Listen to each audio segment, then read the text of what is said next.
할렐루야. 오늘은 시편 137편 1절에서 9절 말씀을 가지고 멸망의 날에 해야 할 일이라는 제목으로 하나님의 말씀을 증거하겠습니다. 오늘 우리가 읽은 이 시편 137편은 포로 생활을 슬픔 그리고 바벨론의 심판을 기원하는 노래로 되어 있습니다. 특히나 자기들을 끌고 갔던 자기들의 대적들이 시온의 노래 중 하나를 자기들에게 청했다라고 한탄을 하면서 이방 땅에서는 결코 여호와의 노래를 부르지 않겠다고 다짐하고 있는 것을 보게 됩니다. 이 시편 137편을 이제 마지막 때와 연관해 가지고 우리가 멸망의 날에 해야 될 일이 과연 무엇이겠는가? 오늘은 굉장히 성경 본문이 많습니다. 우리가 조금 빨리 진행을 하도록 할 텐데 멸망의 날에 우리가 해야 될 일이 과연 무엇인가? 오늘 말씀을 통해서 잘 깨닫고 또 멸망의 날에 잘 대처할 수 있는 여러분들이 되시기를 주님의 이름으로 축원합니다. 멸망의 날에 해야 할 일 첫 번째, 시온을 기억하며 울어야 된다라고 했습니다.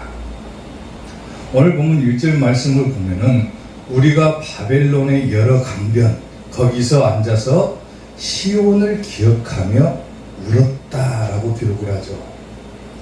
이스라엘 백성들을 잡아간 사람들은 다른 사람이 아니라 바로 바벨론입니다. 그래서 포로로 잡혀가 가지고 얼마나 고통을 당했겠어요.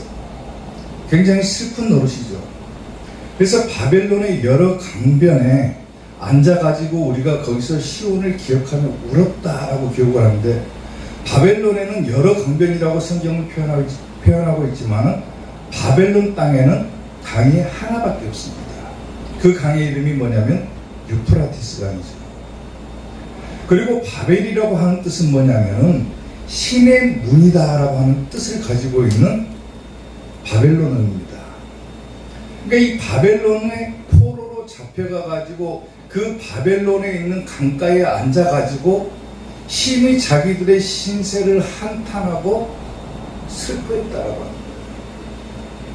그리고 그 와중에 뭘 기억했다라고 얘기를 하냐면 우리가 시온을 기억하면서 울었다라고 얘기를 하죠. 시온이라고 하는 것은 우리가 시편을 통해서 쭉 살펴봤지만 어떤 것입니까? 하나님께서 머무시는 곳, 하나님께서 계시는 장소, 그곳이 어디입니까? 교회겠죠. 바벨론의 포로로 끌려가 가지고 거기서 자기들이 너무나도 슬픔을 당해갔는데 그 와중에 그들이 기억난 것이 뭐냐면은 우리가 시온을 기억했다고요. 시온, 하나님께서 계시는 장소. 여기서 기억했다라고 하는 말은 뭐냐면 기억을 되살렸다 그 말입니다. 되살렸다. 잊어버리고 있던 기억들을 다시금 되새겼다 그 말이에요. 시온을 기억했더라면 하나님이 우리와 함께 하심을 내가 기억하고 살았더라면 우리가 이런 고통을 당하지도 않았을 거고 슬픔을 당하지도 않았을 것인데 그걸 잊어버리고 산 대가가 얼마나 처절했는가를 보여주는 경우입니다. 멸망의 날이 다가오니까 이 이스라엘 백성들이 뭘 기억합니까? 시온을 기억했다. 우리가 마지막 때가 오게 되면은 뭘 기억해야 되느냐? 바로 교회를 기억하라 그 말입니다. 교회. 아멘. 시편 42편 4절을 보면은요, 내가 전에 성의를 지키는 무리와 동행하며 기쁨과 감사의 소리를 내며 그들을 하나님의 집으로 인도하였더니 이제 이를 기억하고 내 마음이 상하는도다. 하나님의 집을 기억했다 그러죠. 기억했다. 교회를 기억했다. 우리에게 멸망의 날이 다가오고 어려움이 다가오고 슬픔이 닥칠 때 우리가 기억해야 될 일은 뭐냐면 교회를 기억하라 그거예요. 시편 102편 13절을 보면 주께서 일어나사 시온을 긍휼히 여기시니 하나님께서 어디를 긍휼히 여기신다고 합니까? 시온, 교회. 지금은 그에게 은혜를 베푸실 때라 정한 기한이 다가옵니다. 주의 종들이 시온의 돌들을 질구하며 그의 티끌도 은혜를 받나이다. 교회에 속한 모든 것들은 다 하나님의 은혜로 주어진 것이다. 아멘. 교회는 하나님께서 마지막 때까지 지켜주시고 보호해 주신 장소가 바로 교회라고 하는 거예요. 아멘. 그래서 우리가 마지막 날이 되게 되면은 가장 먼저 기억해야 될 장소가 어디냐면 바로 교회가 되는 거예요. 제가 평신도 때 저를 굉장히 사랑해 주셨던 분이 계셨어요. 제가 평신도 때 그분이 저에게 하는 말이 뭐냐면은, 제가 어려운 처지를 알고 그분이 항상 저에게 조언을 해주는데, 어떤 조언을 해주시냐면, 열심히 신앙생활하는, 그때는 재미가 붙어가지고 신앙생활 열심히 할 때인데 저에게 무슨 충고를 하냐면, 너무 깊이 믿지 말아라. 너무 깊이 믿지 말고 너 자신을 위해 살아라. 어떻게 보면 굉장히 좋은 충고 같아 보이지만은 너무 열심히 신앙생활하지 말라는 거예요. 교회 다니봤자 네가 떡이 나오는 것도 아니고 뭐 쌀이 나오는 것도 아니고, 네가 열심히 수고하고 일해가지고 교회에다 11조 갖다 바치면서 너무 그렇게 열심히 살지 말아라. 열심히 신앙생활하지 말아라. 차라리 그 돈이 있으면 너 자신을 위해 써라, 그거예요. 쉽게 말하면. 그러니까 믿어도 적당히 믿어라. 그러면 적당히 믿어라. 안타까운 얘기지만 되게 그런 말씀을 하시는 분들은 교회가 어떤 곳인지를 모르기 때문이거든요. 아멘. 신앙생활을 하면서 가장 안타까운 말이 뭐냐면, 내가 들었던 가장 안타까운 말이 뭐였냐면은, 교회가 어떤 곳인지를 모르고 교회를 향해서 조롱 섞인 말을 한다는 겁니다. 일전에 제가 학교를 다닐 때 저기 안산까지 기차를 타고 가는데, 그때는 입석이 있어가지고 서서 이렇게 가는데, 사람들이 주변에 있던 사람들 하는 얘기가 뭐냐면, 창밖을 내다보면서 하는 얘기가 뭐냐면, 창밖에 십자가의 불빛이 막 보이잖아요, 한국은. 그 사람들이 보면서 뭐라고 하냐면, 아우, 십자가를 보면서 아우 징그러워, 그래요. 징그러워. 우리나라에 저렇게 빨간 십자가가 저렇게 많은 거 보니까 징그럽다는 거, 징그럽다. 교회가 어떤 곳인지를 모르니까 그런 말이 나올 수밖에 없는 거죠. 근데 우리가 오늘 본문 137편을 1절부터 9절까지 쭉 읽어봤잖아요, 지금. 오늘 본문을 전체적으로 꼼꼼하게 다 읽어보면은, 멸망의 날이 다가올 때, 즉 마지막 때가 올 때 우리가 피할 수 있는 유일한 장소가 어디밖에 없습니까? 교회밖에 없다는 것을 발견하게 되죠. 사람들이 다 멸망하고 하나님의 심판이 쏟아지고 멸망당할 때 피할 수 있는 장소가 어디밖에 없다는 거예요. 그때가 되면 교회밖에 없다는 거예요. 교회를 통해서만 구원을 받을 수 있게끔 하신 것이 하나님의 섭리인 거예요, 섭리. 오늘 우리가 예수님을 믿는 목적도 마찬가지겠지만, 구원받기 위해서 예수님 믿잖아요. 근데 그 구원의 통로를 어디다 숨겨놨다는 거예요?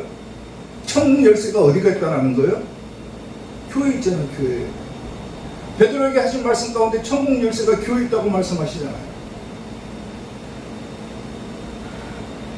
마지막 때가 오게 되면 우리는 피할 장소가 교회밖에 없음을 반드시 기억하고 살아야 된다. 오늘 이스라엘 백성들이 그러잖아요. 포로로 끌려가가지고 잡혀가가지고 얼마나 심한 모진 고통을 당했겠어요. 얼마나 자신들의 신세를 한탄하고 얼마나 깊은 슬픔에 잠겼겠어요. 못 이겼으면 강가에 앉아가지고 울었다라고 얘기를 하죠. 울었다라고. 자기 신세를 한탄하면서 우는 거예요. 우는 거. 통곡을 했겠죠. 그리고 떠올렸던 것이 뭡니까? 시온을 시온. 하나님의 집을 기억하고 울었다라는 거예요. 하나님의 집에 머물러 있을 때는 얼마나 평안했던 거예요. 하나님과 함께 있을 때는 내가 얼마나 든든했던가. 그걸 잊어버리고 사니까 포로로 끌려가가지고 결국 마지막에 생각난 것이 뭡니까? 시온을 기억하고 울었다. 그래야 돼서는 안 되겠지만은, 시온을 떠나서는 안 되겠지만, 이 교회를 떠나서는 안 되겠지만은, 마지막 때가 오게 되면은 여러분들이 반드시 기억해야 될 장소, 여러분들이 멸망의 날에 반드시 해야 될 일이 뭐냐라고 했을 때는 교회를 기억하라라는 겁니다. 나를 구원할 수 있는 곳은 교회밖에 없다. 아멘. 하나님께서 나를 구하기 위해서 세워둔 장소는 교회밖에 없다. 내가 피할 유일한 피난처는 교회밖에 없다. 이걸 기억하고 사시라. 교회가 지금은 비록 힘이 없고 나약하고 사람들에게 조롱 섞인 말을 들을지 모르지만은 마지막 멸망의 날이 되면은 교회밖에는 구원이 없습니다. 교회를 반드시 기억하시기를 주님의 이름으로 축원합니다. 멸망의 날에 해야 할 일 두 번째, 우리를 사로잡은 자가 누군지를 알아야 된다. 오늘 보면 3절 말씀을 보면은 이는 우리를 사로잡은 자가, 거기서 우리에게 노래를 청하고 우리를 황폐하게 한 자가 기쁨을 청하고 자기들을 위하여 시온의 노래 중 하나를 노래하라 함이로다 그랬죠. 우리를 사로잡은 자, 그게 누군지를 파악을 하라. 물론 오늘 본문에서는 이스라엘 백성들을 사로잡은 자가 누굽니까? 바벨론이죠. 바벨론.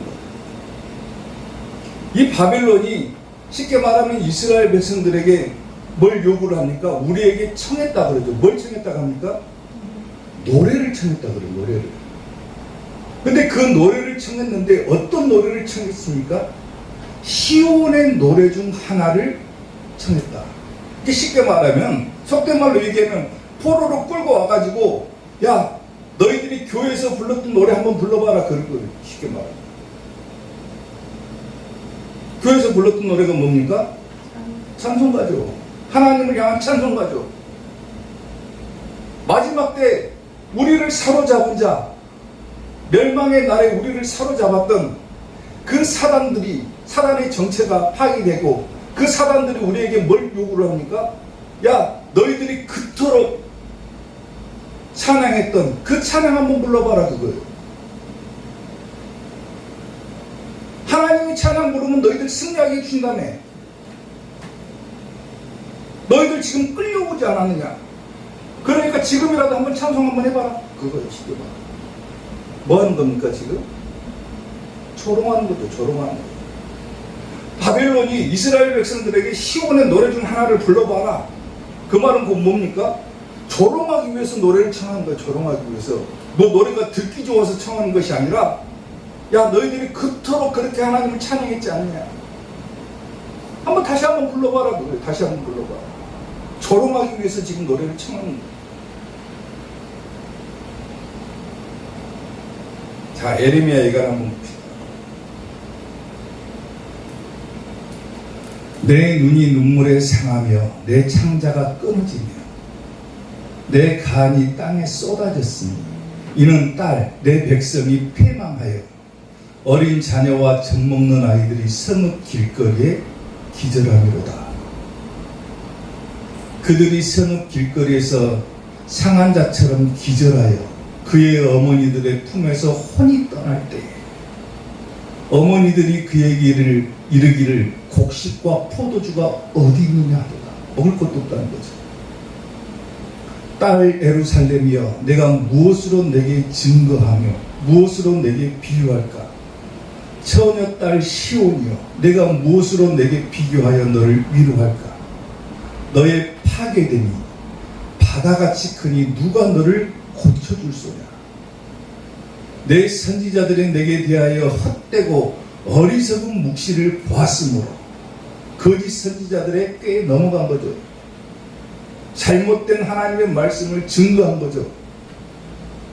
교회가 어떤 것인지를 가르치지를 못한 거죠. 하나님을 향한 믿음이 어때야 되는지를 제대로 설명해 주지 못한 거죠. 내게 대하여 헛되고 어리석은 묵시를 보았으므로 내 죄악을 드러내어서 내가 사로잡힌 것을 돌이키지 못하였도다. 그들이 거짓 경고와 미혹하게 할 것만 보았도다. 모든 지나가는 자들이 다 너를 향하여 박수치며 딸 예루살렘을 향하여 비웃고 조롱하죠.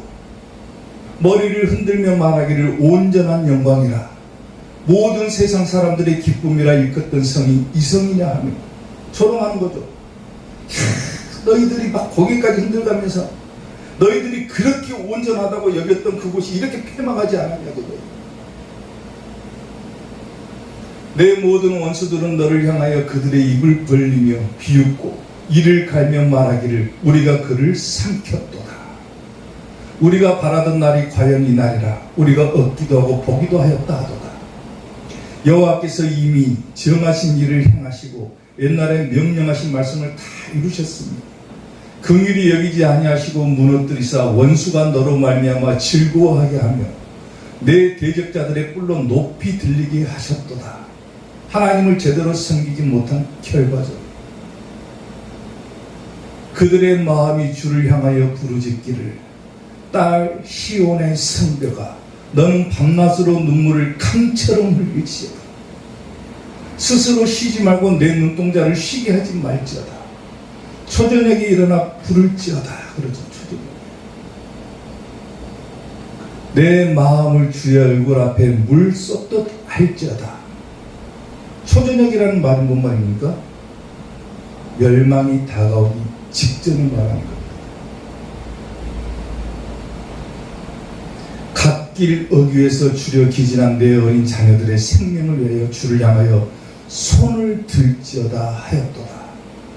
멸망의 날이 다가오기 전에 하나님을 제대로 섬겼더라면, 교회를 제대로 섬겼더라면, 너희 자녀들을 위해서 두 손을 들고 구했더라면 저런 처참한 결과가 일어나지 않았을 것인데, 우리를 사로잡은 자가 우리를 향해서 비웃고 너희들이 하나님을 섬긴다 하면서도 지금 당한 그 꼴을 봐라 그거죠. 마지막 때가 되면 사단들이 우리에게 그런 조롱 섞인 말을 할 겁니다. 너희들은 교회 댕긴다 해놓고 하나님 믿는다 해놓고 봐라, 결국은 우리한테 잡아먹히지 않았느냐. 뭐 때문에 그렇습니까? 선지자들은 잘못된 묵시를 보았고 거짓 경고를 했고, 성도들은 거기에 미혹돼 가지고 제대로 하나님을 섬기지 못한 결과가 결국은 사단에게 사로잡혀 가지고 조롱 섞인 말을 듣는 처지가 되어버린다라고 하는 겁니다.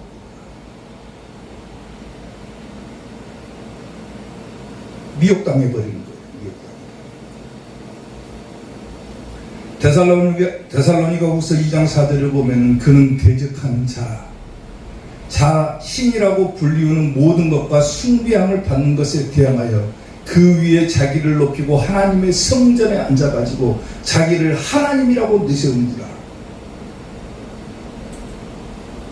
교회를 점령하고 교회를 핍박하고 결국 교회를 다 집어삼킨 후에 자기가 성전에 앉아가지고 봐라, 내가 이 교회를 다 통치하지 않았냐, 내가 하나님이다 라고 우겨버리는 거예요. 사단에게 모든 걸 다 내어줘버리는 거예요. 적그리스도에게 다 내줘버리는 거예요. 교회가 미혹당해가지고.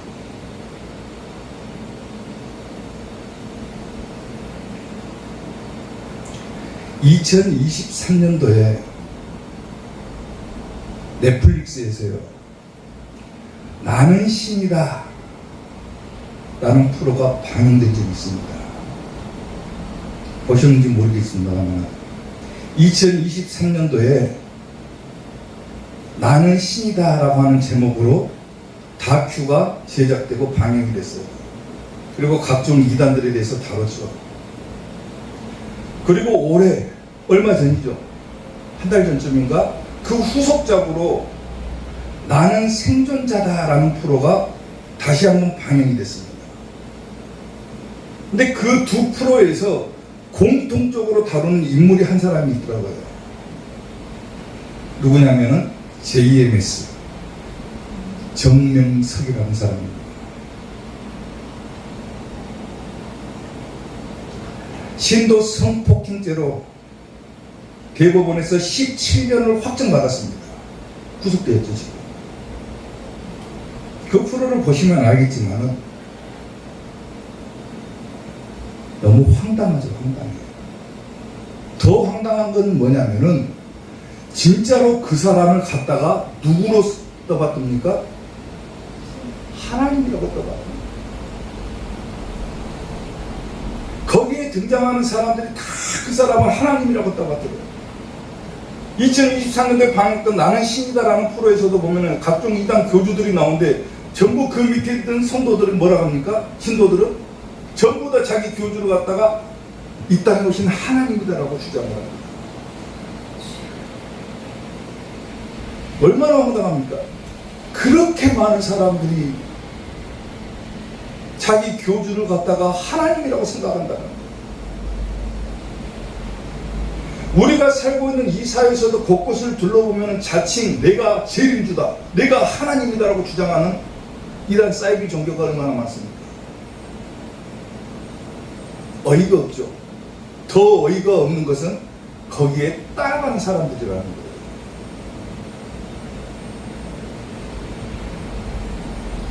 제가 아는 분도 예전에는 굉장히 신앙생활을 열심히 하셨던 분이에요. 새벽 기도도 열심히 하시고 애기 낳고도 갓난 애기까지 없고 신앙생활을 할 정도니까 새벽 기도를 올 정도니까 얼마나 열심히 했겠어요. 한참 후에 그 사람을 만나니까 어디를 다니고 있냐면은 신천지에 빠져 있습니다. 신천지에서도 꽤 직급이 높은 그런 사람이 되어 있어요. 아니 교회를 그렇게 열심히 다니고 새벽 기도도 열심히 다녔던 사람이 왜 신천지에 빠져가지고 저렇게 다닐까? 왜 수많은 사람들이 교회에 만족하지 못하고 이단에 빠져가지고 살까? 왜 그렇습니까? 교회에서 잘못된 묵시를 전달하기 때문에 그런 거예요. 잘못된 성경 해석을 전하기 때문에 그런 거예요. 올바른 성경 해석을 하지 못하고 올바른 하나님의 말씀을 전하지 못하고 두루뭉실하게 하나님의 말씀을 증거하고 거기에 전부 다 미혹되니까 정말로 열심을 갖고자 하는 사람들은 신앙생활에 만족을 못하는 거예요.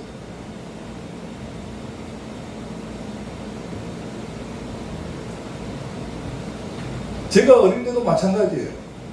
궁금한 것이 있어서 성경에 막 궁금한 것이 생기잖아요. 물어보면은 거의 대부분의 목사님들이 뭐라고 합니까? 뭐라고 하는 줄 아세요?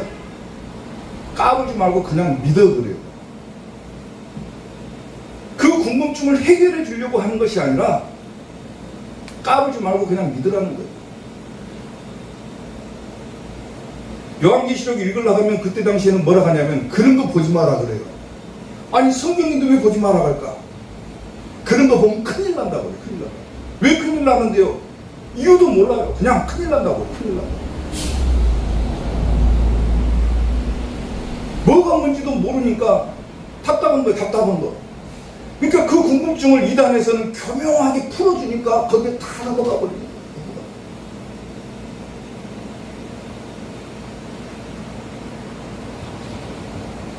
자, 데살로니가후서 2장 1절 다시 봅시다. 형제들아, 우리가 너희에게 구하는 것은 우리 주 예수 그리스도의 강림하심과 우리가 그 앞에 모임에 관하여 영으로나 또는 말로나 또는 우리에게서 받았다 하는 편지로나 주의 날이 이르렀다고 해서 쉽게 마음이 흔들리거나 두려워하거나 하지 말아야 한다는 것이다 그랬어요. 아멘? 누가 영어로나 말로나 우리에게 받았다는 편지로나 주의 날이 가까이 왔다, 예수님이 재림하셨다, 내가 재림주다, 막 이렇게 떠벌리는 소리를 쉽게 마음이 흔들리지 말라는 거예요. 흔들리지 말라. 누가 어떻게 하여든 너희가 미혹되지 말아라. 먼저 배교하는 일이 있겠고 저 불법의 사람 곧 멸망의 아들이 나타나기 전에는 그날에 이르지 아니한다 그랬죠. 성경에서.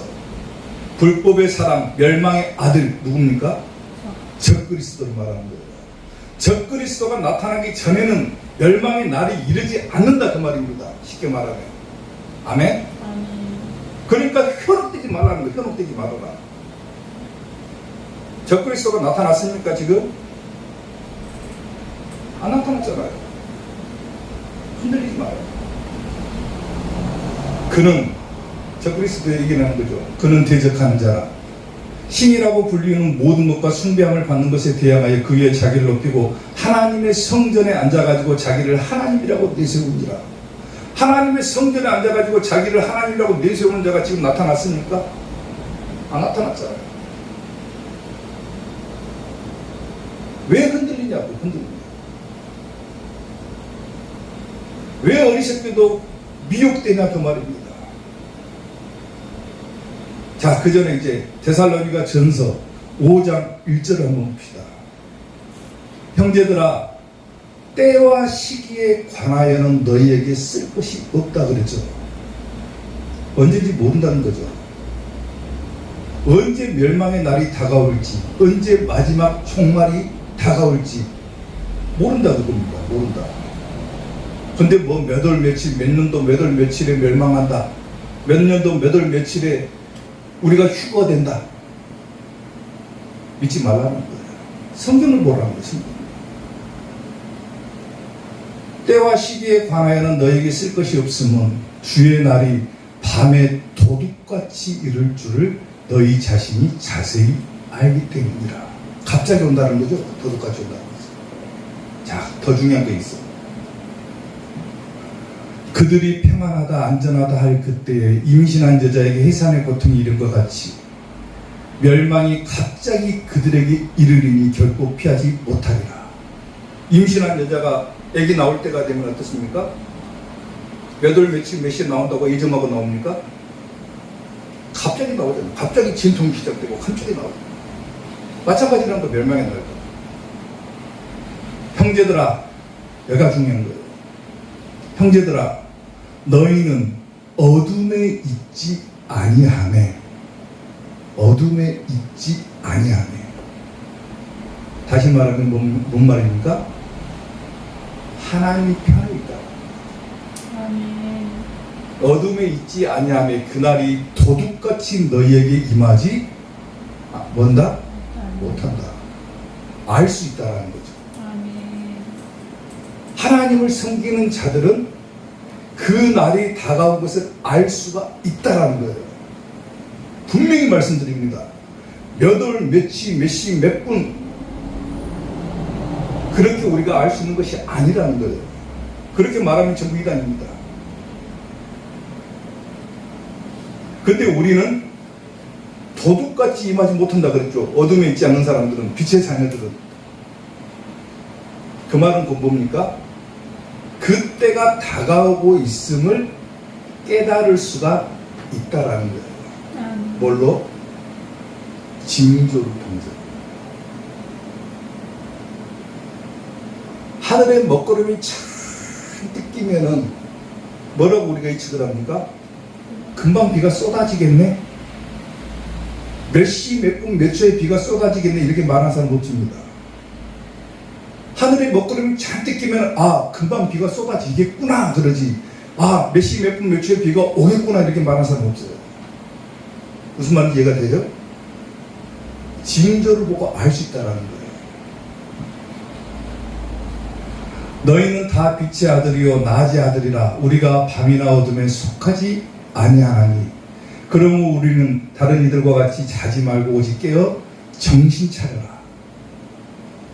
자는 자들은 밤에 자고 취하는 자들은 밤에 취하되 우리는 낮에 속하였으되 정신을 차리고 믿음과 사랑의 호심경을 붙이고 구원과 소망의 투구를 쓰자. 하나님이 우리를 세우시면 노하심에 이르게 하심이 아니요 우리 주 예수 그리스도로 말미암아 구원을 받게 하십니다. 아멘. 우리가 빛의 자녀들로 살아갈 수 있을 때 우리는 징조를 통해서 멸망의 날이 다가오고 있음을 깨달을 수 있고 그날이 다가오면 다가올수록 우리는 정신을 차리고 근신하고 깨어 있어야 된다. 그래야 뭘 받습니까? 구원받는다. 근데 우리를 사로잡은 자들은 우리로 하여금 사로잡기 위해서 우리를 미혹시켜버리는 거예요. 미혹시켜버리는 거예요. 못 깨닫게 하는 겁니다. 못 깨닫는 것도 죄인 거예요. 쉽게 말하면. 하나님의 말씀을 보고도 깨닫지 못하는 것도 죄인 거예요. 죄. 하나님의 말씀을 보고 딴소리하는 것도 죄가 되는 거예요. 하나님의 말씀을 제대로 해석해 주지 못하는 것도 죄가 되는 것이고, 그 말씀을 해석해 줘도 제대로 받지 못하는 것도 죄가 되는 겁니다.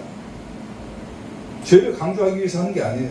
그만큼 깨닫는 것이 중요하다는 거예요. 깨닫는 것이. 뭐 제가 죄를 따지기 위해서 이런 말을 하는 것이 아니고, 그만큼 말씀을 보고 마지막 때가 오고 있음을 깨달으라 이거예요. 멸망의 아들 불법의 사람 대적하는 자가 나타나고 있음을, 점점 다가오고 있음을 깨달으라 그거예요. 깨달으라. 그리고 그 날이 다가왔을 때는 뭐 하라는 겁니까? 시온을 기억해라. 교회를 기억하고 피하라 그거예요. 피하라. 더욱더 정신 차리고 근신하고 깨어서 구원의 멸류관을 쓰라고 겁니다. 쓰라. 아멘. 그러기 위해서는 뭘 알아야 됩니까? 우리를 사로잡은 자, 우리를 대적한 자, 우리를 미혹시키는 자, 그게 누군지를 깨달으라. 그러니까 멸망의 날에 우리가 해야 될 두 번째 일이 뭡니까? 첫째는 시온을 기억하는 자, 두 번째는 우리를 사로잡은 자의 정체를 파악하는 겁니다. 무엇이 나의 믿음을 흔들고 있는가? 무엇이 나를 하나님 앞에 나아가지 못하게 하고 있는가? 무엇이 나를 구원에 이르지 못하게 하고 있는가? 깨달고 정신 차리라는 거예요. 정신 차리라. 아멘. 사로잡은 자의 정체를 알라. 우리 교회는 현명하신 분들이 많습니다. 지혜로운 사람들이 많아요. 아멘. 말씀을 잘 깨닫고 멸망의 날이 다가올 때 멸망당하지 말고 구원받는 성도들이 되시기를 주님의 이름으로 축원합니다. 멸망의 날에 해야 할 일이 마지막 세 번째, 가장 중요하죠. 하나님을 의지하는 겁니다. 오늘 본문 7절 말씀을 보면은 여호와여 예루살렘이 멸망하던 날을 기억하시고 에돔 자손을 치소서 그들의 말이 헐어버리라 헐어버리라 그 기초까지 헐어버리라 합니다. 지금 이스라엘 백성들이 뭐라고 합니까? 멸망하던 날, 하나님 멸망하던 날을 기억하시고 에돔 자손을 치소. 자기들 치는 것이 아니라 누구 보고 쳐달라는 거예요? 하나님 보고 쳐달라는 거예요. 하나님을 의지하는 거죠. 하나님을 의지. 여기서 헐어버리라 헐어버리라 그러죠. 그들의 말이 예루살렘 성을 헐어버리라 헐어버리라, 아예 그 기초까지 헐어버리라, 그 뿌리까지 다 헐어버리라고요. 하나도 돌무더기 하나 남지 않게 다 무너뜨려버리라. 여기서 헐어버리라고 하는 말은 뭐냐면은 비우다는 말도 있지만 사역동사로 쓰게 되면 발가 벗기다 그 말입니다. 완전히 처참하게 만들어버리라 그 말입니다. 마지막 때 사단은 우리에게 그와 같은 행동을 할 겁니다. 완전히 우리를 처참하게 만들 거예요. 처참하게. 자, 여호와여 예루살렘이 멸망하던 날 그랬죠. 멸망하던 날. 이것을 히브리 말로 번역하면 끝이라는 말입니다. 끝. 혹은 저녁이라는 말이에요. 저녁. 저녁이 오기 전, 초저녁이 아까 뭐라 하겠습니까? 대비하라고 그랬죠. 저녁이란 말이에요. 멸망하던 날은 저녁이라는 말이 있습니다. 상징적으로 보게 되면 제한된 시간, 쉽게 말하면 끝이라는 거예요. 끝. 그 끝날이 되면 우리가 의지할 수 있는 것은 누구밖에 없어요? 하나님밖에 없다는 하나님. 에스겔 25장 12절을 보면요, 주 여호와께서 이같이 말씀하셨느니라. 에돔이 유다 족속을 쳐서 원수를 갚았고 원수를 갚음으로 심히 범죄하였도다. 그러므로 주 여호와께서 이같이 말씀하셨느니라. 내가 내 손을 에돔 위에 펴서 사람과 짐승을 그 가운데서 끊어 대만에서부터 황폐하게 하는 드단까지 칼에 엎드러지리라 그러죠. 오늘 본문에서 멸망하던 날을 기억하시고 누구를 치라고 합니까? 에돔 자손을 치소서 그랬죠. 에돔 자손이 어떻게 됩니까? 칼에 엎드러질 것이다. 결국 사단은 멸망한다. 아멘. 결국 누가 승리한다라는 거예요? 하나님은 승리하신 거예요. 그러니까 우리가 누구를 의지해야 됩니까? 승자를 의지해야 됩니다. 아멘? 아멘. 오늘 제가 서두에서 그런 말씀을 한 적이 있죠. 오늘 성경 말씀이 굉장히 많이 올 거라고.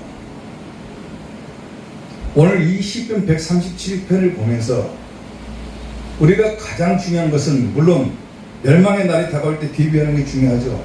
시온을 기억해야 되고 우리를 사로잡은 자가 누군지를 알아야 되고 또 하나님을 의지해야 되죠. 그러기 위해서는 뭘 알아야 되는 겁니까? 멸망의 날이 과연 어디쯤 와 있는가? 얼마나 우리에게 가까이 왔는가? 이걸 파악할 필요가 있죠. 그걸 파악하기 위해서 필요한 것이 뭐라겠습니까? 징조라고 그랬죠. 징조. 자, 마태복음 한번 봅시다. 예수님께서 감난산 위에 앉으셨을 때 제자들이 조용히 와서 이르되 우리에게 이르소서. 그러니까 제자들이 예수님이 감난산에 앉아 계시는데 조용히 가서 예수님에게 물어봅니다. 지금 제자들이, 예수님의 제자들이 뭐라고 물어봅니까? 어느 때 이런 일이 있겠사오며 주의 임하심 언제입니까? 재림 때죠. 주의 임하심과 세상 끝 언제입니까? 멸망의 날이죠. 세상 끝에는 무슨 얘기를 합니까? 제자들이 무슨 징조가 있겠습니까? 제자들이 직접 예수님한테 물어봐요. 예수님이 이 땅에 다시 오신다고 했는데 예수님께서 다시 이 땅에 오실 때 그리고 이 세상이 끝날 때 무슨 징조가 일어납니까? 라고 물어봅니다. 성경에 징조가 기록되어 있습니까? 없습니까? 기록되어 있는데도 못 깨닫는 것이 문제라는 거예요. 지금 징조를 보여주셨음에도 징조를 못 깨닫고 있다. 이게 문제라는 거예요. 자, 예수님이 뭐라고 합니까? 예수님께서 대답하여 이르시되 너희가 사람의 미혹을 받지 않도록 뭐해라? 주의해라. 그런데 전부 자칭 재림지라고 하는 사람들에게 미혹돼가지고 사람들이 어떻게 됩니까? 다 넘어가버려요. 세상 끝날에는 무슨 징조가 있겠습니까? 예수님께서 첫 번째로 하신 말씀이 뭡니까? 사람의 미혹받지 말아라고요. 주의해라. 그리고 또 뭐라고 합니까? 많은 사람이 내 이름으로 와서 이르되 나는 그리스도라 하여 많은 사람을 미혹하리라. 뭐라고 합니까? 많은 사람이 예수님의 이름을 다 걸고 내가 예수님이다, 내가 그리스도다, 내가 세상을 구해야 할 자다, 그렇게 얘기를 하면서 사람들을 미혹할 것이다. 지금 우리가 사는 세상에 이런 사람들이 있습니까? 없습니까? 있죠. 그럼 뭐가 나타난 거예요?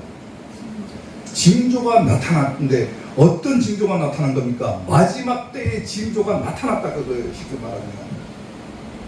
아멘? 아멘. 많은 사람이 미혹할 것이다. 난리와 난리 소문을 듣겠으나 너희는 삼가 두려워하지 말아라 그랬어요. 우리한테. 이런 일이 있어야 하되 뭐라고 합니까? 끝은 아니다 그랬어요. 성경 말씀 잘 기억하십시오. 민족이 민족을, 나라가 나라를 대적하여 일어나겠고, 지금 전 세계를 보면 전쟁 중에 있는 국가들이 있죠. 곳곳에 기근과 지진이 있으리니, 기근과 지진이 있죠. 이 모든 것은 뭐라고 합니까? 재난의 시작일 뿐이다. 시작일 뿐이다. 예수님께서 직접 하신 말씀입니다. 징조에 대해서. 징조를 말한다고 말할 것이 아니라 예수님께서 하신 말씀이에요. 지금 제가 뭐 징조가 있다 막 이렇게 얘기한 게 아니라 성경에 나온 그대로 얘기를 하는 거예요. 지금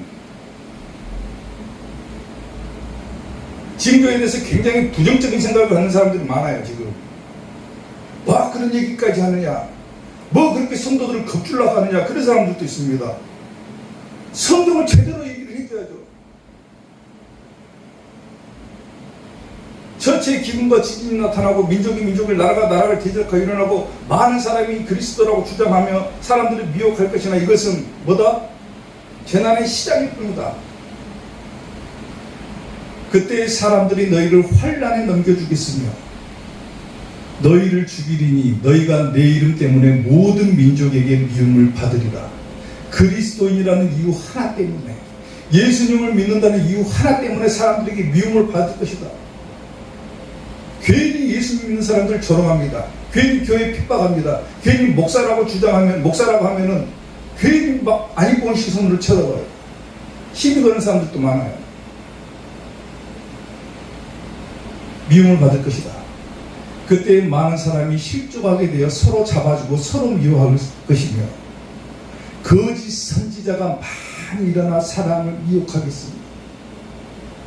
그릇된 성경 해석으로 사람들을 미혹시킵니다. 성경 그대로를 전하지 못해요. 불법이 성함으로 많은 사람의 사랑이 식어지리라. 그러나 뭐하는 자? 끝까지 견디는 자라. 그럼에도 불구하고 흔들리지 않는 사람은 뭘 받는다? 구원을 얻으리라. 아멘. 마태복음뿐만 아니라 누가복음에서도 얘기를 합니다. 자 보세요. 또 이르시되 민족이 민족을, 나라가 나라를 대적하여 일어나겠고 곳곳에 큰 지진과 기근과, 여기는 하나가 더 추가되죠. 뭐가 있다고 합니까? 전염병, 신종플루니, 사스니, 메르스니, 이번에 코로나19라든지 뭡니까? 전염병이죠. 전염병이 있겠고, 또 무서운 일과 하늘로부터 큰 징조들이 있으리라. 곳곳에서 막 재난이 일어나죠. 자연재해가 일어나죠. 징조들이 있을 것이다. 이 모든 일 전에 내 이름으로 말미암아 너희에게 손을 대어 박해할 것이고 예수님 믿는 이유 하나 때문에 너희를 핍박할 것이다, 이 말이에요. 회당과 옥에 넘겨주며 임금들과 집권자들 앞에 끌어가려니와 권력자들 앞에 끌고 간다라는 거죠. 죄의 명목을 뒤집어 씌워서 끌고 간다라는 겁니다. 각종 법안을 만들어내 가지고 끌고 간다라는 거예요. 일이 도리어 너희에게 뭐가 된다고 합니까? 증거가 되리라 그랬어요. 무슨 증거가 됩니까? 마지막 때의 증거가 된다라는 거예요. 아멘. 마지막 때가 그러니까 뭐하고 있다? 점점 다가오고 있다, 그 말입니다. 아멘. 아멘. 그러므로 너희는 변명할 것을 미리 궁리하지 않도록 명심해라. 내가 너희의 모든 대적이 능히 대항하거나 변박할 수 없는 구변과 지혜를 너희에게 줄 것이다. 하나님의 지혜를 우리에게 주시겠다는 거죠. 마지막 때는 하나님의 지혜가 우리에게 임한다는 거예요. 지금은 교회가 힘이 없어요. 주의 종들이 힘이 없어요. 두 증인이 힘이 없습니다. 지금. 근데 마지막 때가 되면 하나님께서 뭘 주신다고 합니까? 하나님의 지혜를 주시겠다. 아멘. 아멘. 걱정하지 마라. 걱정하지 마라. 지금 너희가 힘이 없는 것 같아 보이지만은 교회가 아무런 능력이 없는 것 같고 주의 선지자들이 아무 능력이 없는 것 같아 보이지만 마지막 때가 되면 하나님의 지혜가 하늘로부터 임할 것이라는 거예요. 쉽게 말하면. 걱정하지 말아라. 심지어 부모와 형제와 친척과 벗이 너희를 넘겨주어 너희 중에 몇을 죽이게 하고 가족들도 믿지 못한다는 것이 쉽게 말하면. 또 너희가 내 이름으로 말미암아 모든 사람에게 미움을 받을 것이나 너희 머리털 하나도 상하지 않게 해주겠다. 하나님의 구하심의 약속이죠. 그 약속을 믿으십니까? 아멘. 믿으셔야죠. 너희의 인내로 너희 영혼을 얻으리라. 아멘. 저 말이 무슨 말입니까? 아까 마태복음 끝까지 견디는 자는 구원을 얻으리라. 아멘. 기독교 역사를 보면은요, 예수님을 믿는 이유 하나 때문에 순교를 당한 사람들이 많죠. 성경에서도 나오죠. 성경에 등장하는 예수님의 제자들을 비롯해서 또 누가 있습니까? 스데반 집사도 있었고, 또 우리 한국의 기독교 역사를 보더라도 예수님 믿는 이유 때문에 순교를 당하신 훌륭한 분들도 많죠. 몇 년 전에 저도 가봤는데 주기철 목사님 순교기념관도 가봤어요. 주기철 목사님도 있죠. 또 우리 교단의 자랑인 누가 있습니까? 문중현 전도사님도 있죠. 사람이요,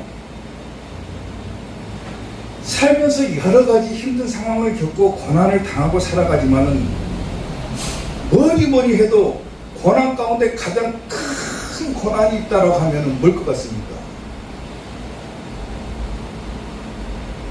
죽음의 고난이랍니다. 죽음.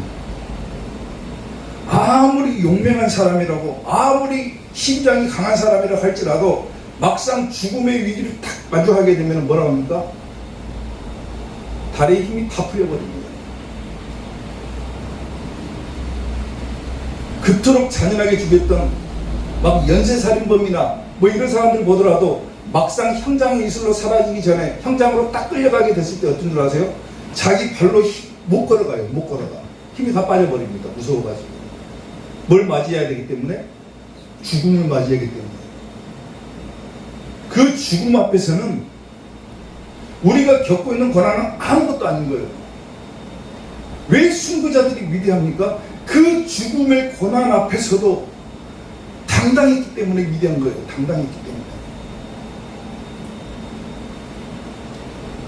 그 당당할 수 있었던 이유가 뭡니까? 끝까지 하나님을 의지하는 믿음이 있기 때문에 그런 거예요. 아멘.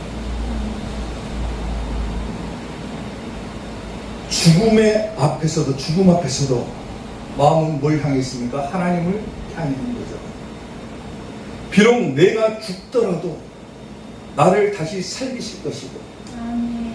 예수님께서 이 땅에 다시 오시는 날 땅속에 있던 자들은 다시 일어나게 될 것이고, 살아있는 자들은 공중으로 끌어올려가서 예수님을 구름 위에서 영접하게 될 것이고, 아멘. 예수님이 성경에서 약속하신 그대로 우리에게 해주시다는 그 약속 때문에, 그 믿음을 믿기 때문에, 끝까지 하나님을 향한 믿음을 저버리지 않기 때문에 죽음 앞에서도 당당할 수가 있는 거예요. 당당할 수.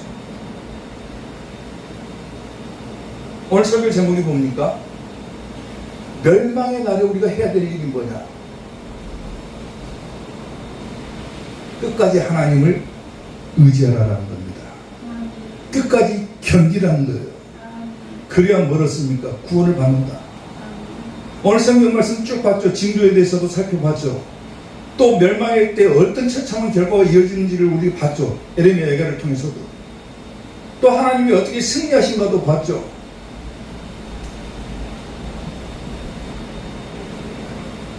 사랑하는 성도 여러분, 이미 멸망의 날은 점점 다가오고 있습니다. 징조를 봤잖아요. 나타나지 않은 몇 가지 징조들이 있죠. 아까 말한 불법의 사람, 대적하는 자, 누구? 적그리스도가 아직 안 나타났죠. 또 뭐가 있습니까? 육능력이 안 나타났죠. 뭐 육능력이 뭐 베리칩이 육능력이라고 주장하는 사람들이 있는데 아직 육능력 안 나타났어요. 정확하게 얘기할 수 있습니다. 육능력 아직 안 나타났습니다. 성경에서 육능력은 물건을 사고 파는 화폐 단위로 쓰입니다. 저 어릴 때는 뭐 바코드가 육능력이다. 지금에 와서는 베리칩이 육능력이다. 아직 영이 안 나타났어요. 성경에 대해서 얘기하면 할 수 있어요. 몇 가지 징조만 빼고 거의 다 나타났죠. 아까 마태복음, 누가복음 통해서 뭐 첫째 기근이 있고 재난이 있고 전염병이 있고 뭐 전쟁이 일어나고 민족이 민족을 대적해서 일어나고 많은 사람이 자기가 그리스도라고 주장하면서 사람들은 미혹하는 일이 있을 것이고 이미 거의 다 징조들이 나타났는데 몇 가지 빼고 다 일어났어요 지금. 그래서 우리가 마지막 때 해야 될 일은 뭡니까? 마지막 때의 그 징조들이 언제 나타나는 것을 주의 깊게 보고 있어야 되는 거예요. 그게 뭐 하는 겁니까? 정신 차리고 근신하고 깨어있는 겁니다. 아멘. 성경 말씀을 보고 깨어있어야 된다. 아멘. 하나님께서 말씀하신 징조들이 나타나는지 안 나타나는지 보라는 거예요. 아멘. 그걸 보지 못하고 밤낮 성경 읽어놓고 딴소리하고 있고 성경 읽어놓고 잘못된 것만 가르치고 있고 더 하고 싶은 말은 많지만 너무 길어질 거면 말 안 해요. 정신 똑바로 차려야 됩니다. 말씀 전하는 자나 듣는 자나. 아멘. 말씀을 정리하겠습니다. 멸망의 날에 해야 될 일.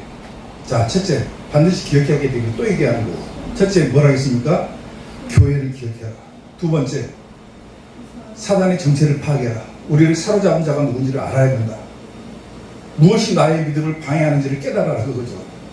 세 번째, 멸망의 날이 되면 하나님을 끝까지 의지해라. 포기하지 말아라. 끝까지 믿음으로 버텨라. 견뎌라.